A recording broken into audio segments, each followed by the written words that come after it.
मंजीत के पिता चौधरी साहब याद हैं आपको? जी हाँ, वही चौधरी साहब जो सिलक्यारा टनल में फंसे अपने बेटे के निकलने की खुशी में जमकर वायरल हो गए थे। अगर याद नहीं आ रहा तो ये वीडियो देखिए। यहाँ आने के लिए पैसे कैसे जुटाए आपने? सर वही गहने वहने जो पैल वैल थे नथ और वही धरकर और सोनार के पास हमने आना पड़ा हमें सर। जी जो कुछ था जैसे थोड़ा बहुत, तो और कोई रास्ता ही नहीं था। वही था जो हमारा भैया एक्सपायर हुआ था बम्बई में, उसी की बहू का मतलब खरीदा था, उसी का था। जब वो चला गया तो बहू अपना चला सामान ले लिया चली गई, तो उसका गहने वापस हमको दे गई, अपना ले लिया थे। तो कितने पैसे जुटा कर आप आए यहाँ? 9,000 सर लेकर हम आए थे। बचे हैं या खर्च हो गए? जी हमारे पास बचा है 290 रुपया भी हो तो धीरे धीरे खर्च हुआ, बहुत समेट के चले तब भी सर। जेब में करीब 250 रुपए ही बचे थे, लेकिन चेहरे पर इनके खुशी ऐसी मानो दुनिया जीत ली हो। और हो भी क्यों ना, बेटे को वापस पाने की खुशी ही इतनी थी। और जब उनका बेटा सही सलामत वापस आया तो चौधरी साहब के घर में मानो दिवाली सी हो गई है। और इसी खुशी के मौके पर चौधरी साहब जश्न मनाते दिखे और उनकी जश्न मनाती ये तस्वीरें वायरल हो गई।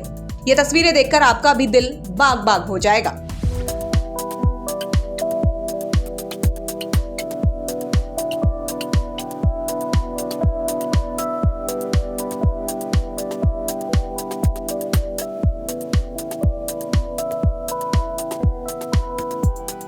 तो मंजीत के परिवार में जश्न का माहौल है। उसके स्वागत को सब लोग पलके बिछाए बैठे थे। पिता खुशी से झूम रहे थे तो माँ की आंखें अपने लाल को सही सलामत वापस देखकर खुशी के आंसुओं से भरी हुई थी। इस मौके पर खुद मंजीत ने क्या कुछ कहा है वो सुनिए। ऐसा कभी नहीं सोचा था कि हमें इतना स्वागत मिलेगा गांव से, और सबका धन्यवाद करते जो हमारे लिए दुआ किए कि वहां से हम सेफली आए। सब लोगों का आशीर्वाद है हमारे सर पे, इसलिए हम बहुत ही अच्छी तरीके से निकल के आए, सेफली घर पे आ गए। बहुत बहुत धन्यवाद सब लोगों का जिसने। क्या हुआ था, कैसे बीते टनल में 17 दिन तुम्हारे?